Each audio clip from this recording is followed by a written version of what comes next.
This woman was the most famous pilot on Earth, but she vanished over the ocean, leaving behind secret radio signals and maybe even a grave on a deserted island.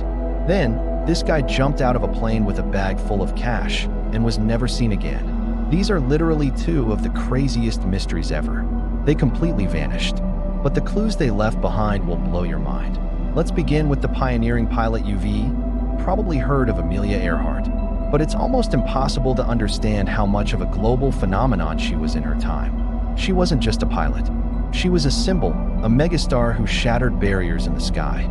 She was the first woman to fly solo across the entire Atlantic Ocean, a feat she accomplished only 5 years after it had been done for the very first time. By 1937, she was a household name, an absolute legend of courage. And that year, she set her sights on her biggest prize yet, to conquer the globe itself, becoming the first woman to circumnavigate the entire world. Her plane was a marvel of modern engineering, a state-of-the-art Lockheed Electra. But for this journey, it was modified into something else entirely. It was so packed with extra fuel tanks that it was less of an airplane and more of a flying bomb, a volatile gas tank designed for the grueling 29,000-mile odyssey. With her trusted navigator, Fred Noonan, she took off.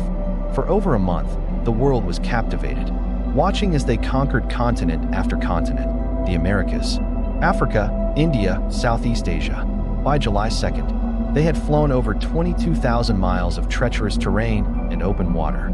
Only one final, massive obstacle remained: 7,000 miles of the unforgiving Pacific Ocean. They were so close. Their next stop was a tiny, flat speck of land in the middle of nowhere called Howland Island, where they needed to refuel. Finding it was a navigational nightmare, like trying to spot a single postage stamp floating in the middle of a massive swimming pool, all while flying thousands of feet in the air through an endless blue void. As they approached the island's coordinates, her radio calls to the U.S. Coast Guard cutter Itasca began to paint a terrifying picture of confusion and rising panic. "We must be on you, but cannot see you," her voice crackled through the static. Then, more urgently, "Gas is running low." The crew of the Itasca frantically tried to send smoke signals, but the weather was cloudy. They transmitted signals for her to lock onto, but the radio interference was maddening. It was like they were shouting at each other from opposite ends of a long, dark tunnel filled with static. They could hear a voice, but the words were garbled, lost to the ether. Her last, chilling message came in at 8:43 a.m. Then, complete, deafening silence. Amelia Earhart, Fred Noonan, and their flying gas tank were just gone. The disappearance of the world's most famous pilot triggered the biggest and most expensive sea and air search in American history at the time. For weeks, planes and ships combed 250,000 square miles of ocean, an area larger than the entire state of Texas. And they found literally nothing. No wreckage, no oil slick, not a single scrap of metal. The official story became the only one that seemed to make sense. They ran out of fuel, crashed into the vast ocean, and sank without a trace. But the story doesn't end there. What if they didn't crash into the ocean? What if they made it to land? During the initial search, pilots flew over a nearby uninhabited atoll, now named Nikumaroro. They saw signs of recent habitation, but dismissed them and never sent a ground team to investigate. A huge, potentially catastrophic mistake. 3 years later, in 1940, a British official on that very island stumbled upon a gruesome discovery: a partial human skeleton, 13 bones, along with a woman's shoe and the scattered pieces of a navigator's sextant box. The bones were sent to a doctor who, after a quick examination, declared they belonged to a man. The lead was dropped, and in a devastating turn of events, the bones themselves were lost to history. Case closed again.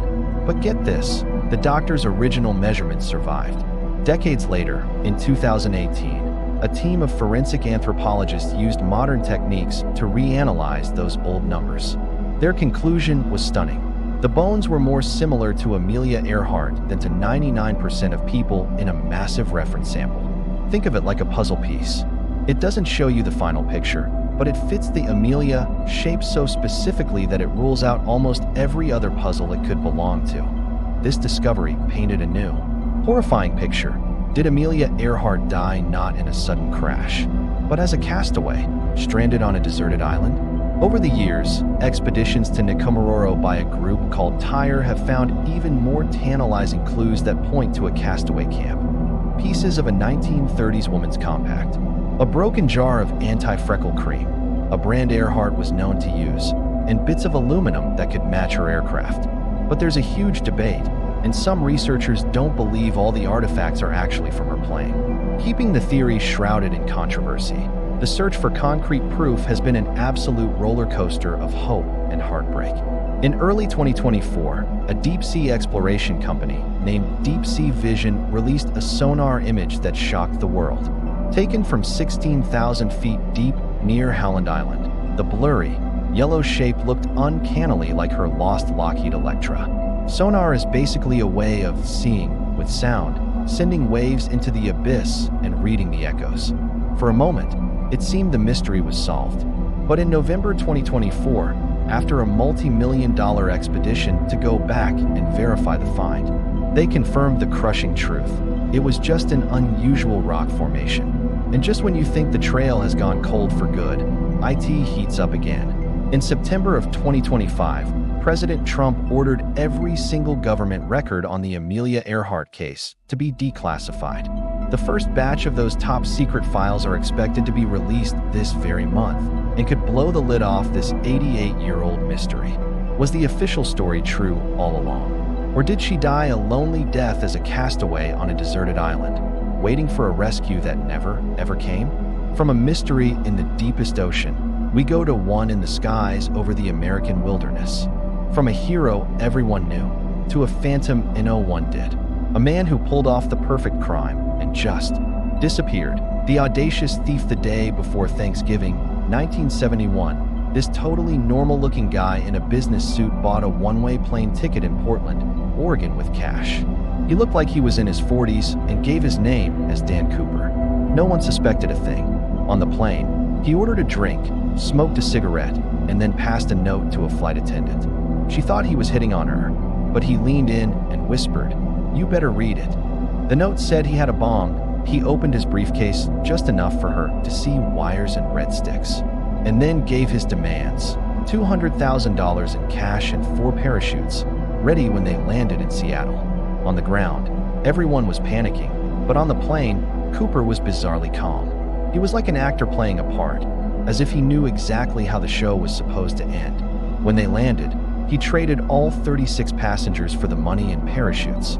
Then, he ordered the pilots to take off again, heading for Mexico City a little after 8 p.m., flying low and slow over the dark forests of Washington. This guy does the most insane thing ever. He lowered the giant staircase at the back of the Boeing 727, strapped the cash to himself, and jumped into the freezing night. He vanished into the wilderness, becoming an instant legend. The man everyone started calling DB Cooper was gone. The FBI launched a massive investigation called Norjack, but they found nothing. No body, no parachute, and not one of the marked bills was ever spent. It was like he was swallowed by the sky. But then, 9 years later, a clue literally came out of the ground. In 1980, an 8-year-old kid named Brian Ingram was digging a fire pit on a riverbank called Tenabar. Just below the sand, he found 3 rotting bundles of cash still held together by rubber bands. The serial numbers were a perfect match. It was $5,800 of Cooper's money. But this massive clue just made the mystery even crazier. Tenabar was miles outside the FBI search zone, and nobody could agree on how the money got there. It was like losing your car keys in your bedroom, only for them to turn up 9 years later inside your neighbor's locked garage. It raises more questions than it answers. The FBI officially gave up on the active case in 2016, but the internet has so many theories. There was Richard McCoy Jr., a Vietnam vet who did an almost identical copycat hijacking just 5 months later. There was Robert Rackstraw, a paratrooper with a sketchy past who would make cryptic comments about the case. Then there's a guy named L.D. Cooper, whose niece swears he came home for Thanksgiving in 1971 all bloody and beaten up, claiming his money problems were over after hijacking a plane. DNA from a tie Cooper left behind hasn't identified anyone, so the man in the suit is still a total ghost. That DNA profile is like a key with no lock. The FBI has it, but until they find a suspect to test it against, the key is useless and the mystery stays unsolved. In conclusion, you have a world-famous hero and a complete phantom who both did the impossible. They stepped into the unknown and completely vanished. Amelia Earhart, the hero, left behind heartbreaking clues that she may have fought to survive for weeks.